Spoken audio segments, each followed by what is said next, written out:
Hey everyone, it's Cory McCarthy and thank you for tuning in.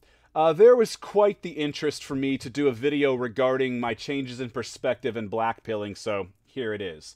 First of all, let me explain what blackpilling is, at least to my understanding. I view it as a coming to terms and acceptance of particular bleak outcomes, specifically in areas where one has red-pilled, but with a heightened motivation to act in other areas as a direct response. At least that's what's happened with me. Perhaps the latter is unique to me. I don't know. Someone who is just red-pilled may feel motivated to try and resist those bleak outcomes, no matter how futile any resistance may realistically be.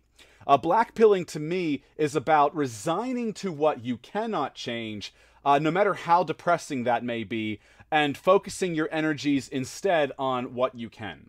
People who are black-pilled tend to be folks who have already swallowed a large number of red pills, at least from my observation and my case in point. First of all, my perspective has changed given my current family ordeal, which I suppose is to be expected when one brushes with death, even if it's not their own. For instance, I used to put such great emphasis on strength training and self-improvement that I'd literally work every other thing in my life around that endeavor, such as my family and relationships. My priorities were skewed, and I see that in hindsight.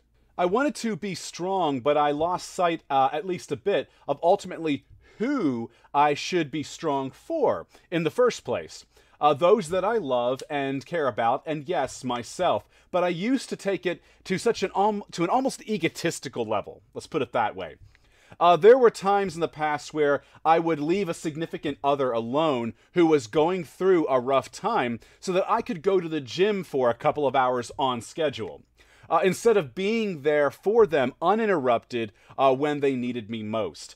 This likely sent the message that my gains were more important to me than they were, and that's pretty fucking shitty, even if that wasn't my intention to send that sort of message. I love to lift, and I want to be strong, and I want to be healthy, and I want to protect my family, and I want to set the best example that I can for my future children.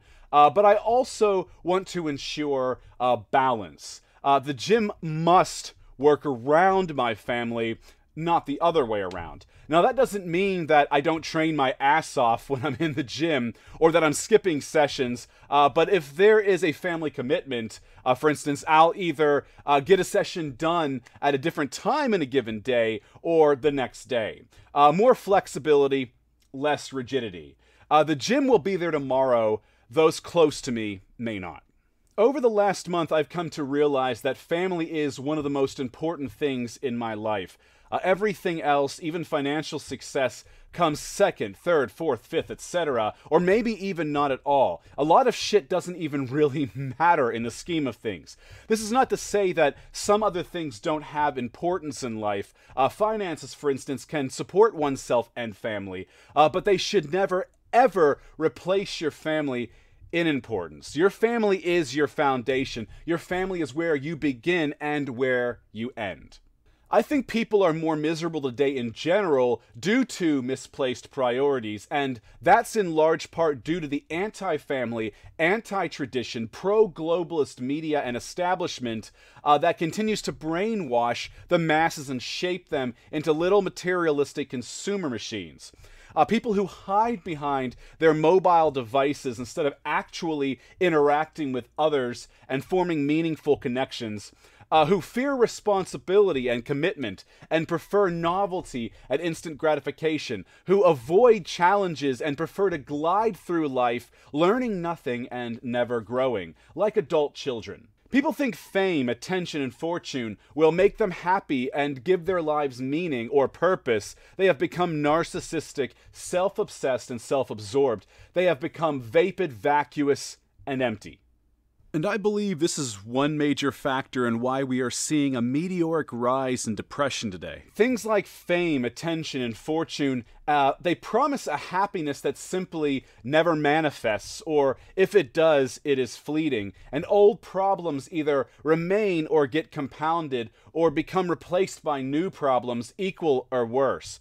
Just think of how many celebrities are committing suicide of late, like Avicii or Anthony Bourdain or Kate Spade. And all of them had fame and fortune, but clearly all thought that death was the only solution to their problems. I've also come to realize how important the little things are, as cliche as that sounds. Things that others might find trivial or take for granted, but I suppose that perspective may be lost on folks who haven't faced what I have. It was originally lost on me too, at least to some degree. Not in theory, but in practice at the very least. Until now, that is. And I'm finding kindred spirits in the comment section of my last video who can personally relate to what I am experiencing. Now, to where I have blackpilled.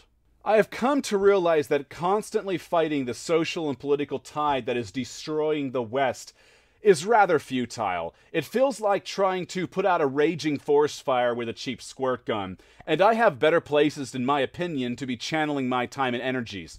Allow me to explain. Historically, empires would rise and later they would collapse. It's cyclic. And we are witnessing the gradual collapse of the West right now. The wheels are in motion and have been for some time. And this seems to be the desire of those in power for one reason or another. They are self-destructing and they want to bring us all down with them. Our votes and opinions mean fuck all. They just keep doing what they want and adjusting the laws to force us into compliance. Our lifestyles have become so easy compared to our ancestors who had to struggle and actually work to survive. And as such, they understood the meaning of what they had and genuinely desired to protect it and pass it on to the future generations. They invested in and planned for the future.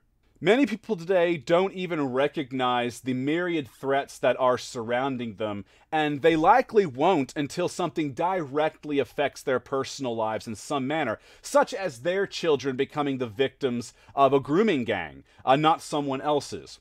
They are simply too comfortable and taken care of at the present to really notice, care, or plan for the future themselves, good or bad. People have generally become domesticated, entitled, complacent, etc. You have morons who will literally protest for, in favor of open borders and globalism on one hand, but hypocritically despise and moan about historical colonialism of, say, the British Empire on the other hand. Useful idiots they are, playing right into their own self-destruction like dumb lemmings trailing off the side of a cliff. But hey, at least they've made it clear that they aren't racists or fascists or misogynists, KKK, Nazis, literally Hitlers, or many of the other labels that people are quick to apply today. At least they've demonstrated to others loud and clear that they are righteous, upstanding people who genuinely care about important issues. Even though a group of recent research shows that virtue signaling is typically utilized by people to compensate for their own guilty consciences. In other words, is someone publicly accusing others of being a racist? Well, research has found that the louder someone cries about a thing, the more guilty they tend to be of that very thing. So, fuck 'em.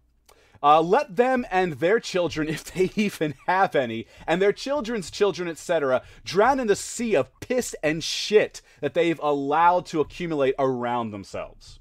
Quite literally in some cases, like in progressive San Francisco, California, which is beginning to look more and more like a third world shithole. This reminds me of a quote by Rorschach from The Watchmen.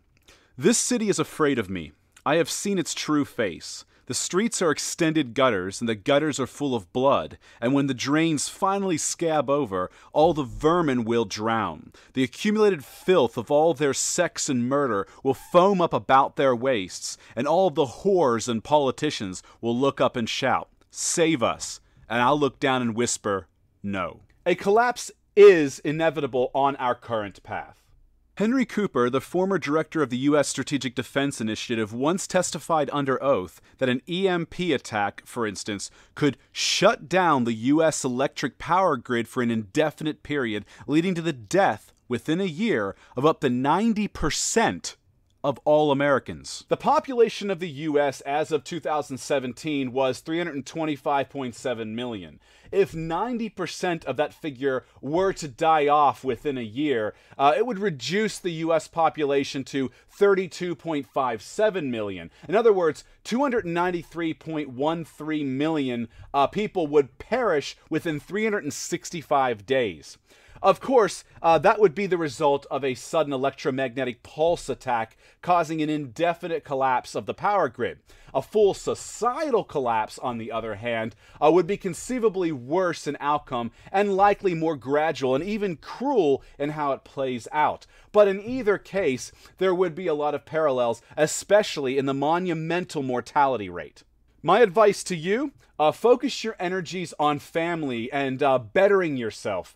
Plan ahead, become fit, become stronger, learn to fight, learn to use weapons, learn survival skills, and pass acquired skills down to the next generation in case something happens in their lifetime. Just because something is imminent, it doesn't mean that anyone has a crystal ball that can predict a precise time frame, hence planning. Don't just resign yourselves and those you love ultimately to falling into that estimated 90% that will be unfit for survival in a collapse. At the end of the day, if the West truly collapses, the pathetic, degenerate, useful idiots such as screechy social justice warriors who are part of the disease will die off by one means or another, likely as a consequence of their boundless stupidity. And the estimated 10% who'd survive would be your fittest and most responsible, most resourceful, most intelligent, and most resilient. Certainly not what comes to mind when you think of, say, Antifa, commies, third-wave feminists, or low-testosterone males like those in BuzzFeed. Nature will take care of business for us. We need not lift a finger, and nature is a better motherfucker than any of us could ever hope to be. And if by chance the West doesn't collapse and things suddenly improve, great. You'll still be acquiring a useful set of skills and characteristics that can improve your quality of life. But the path that we are on is currently one of decay. Sure, times will be tough in the meantime, and they will get tougher, but bettering yourself will help you weather the storm. And when it's all said and done, the most fit of society will be left standing to rebuild, and the cycle will begin again. I would also like to advise that you get out of big cities if you're living in one now. And as soon as possible, too. They will be the first to turn third world and ugly, and will be ground zero for mayhem and carnage in a collapse. Just look at what's already happening to parts of Paris, much like San Francisco that I shared previously. They are beginning to look indistinguishable from third world shitholes such as Kampala and Uganda. And that virus will only spread if left unchecked, but governments don't seem to care to check it. They're more concerned about meeting diversity quotas and combating imaginary oppression and policing people's opinions. For instance, your thoughts on how and why your city and even your country has become a dumpster. And even if it weren't for that, cities are still mini welfare states with sky-high taxes. Just take yourselves and your money elsewhere and let them and the inhabitants who choose to remain in those human factory farms rot. So yeah, basically my black pill is the acceptance of the decaying path that we're on, and instead of resisting it directly, I am bettering myself in order to prepare for the consequences ahead. And who knows, maybe this black pill will wear off, but for now, this is where I am. So don't be surprised if you see more videos on self-improvement, health, nutrition, and fitness on this channel, and less of the videos dissecting the stupid shit that SJWs are doing. For instance, that's promoting the downfall of the West. Keep in mind, these utter morons are really only promoting their own demise. And you should never interrupt your enemy when they are making a mistake. Anyhow, stir up discussion in the comments below, and don't forget to subscribe to my channel and press that bell button for notifications, and check back weekly, typically on Friday mornings. All three avenues will ensure that you don't miss new content from me.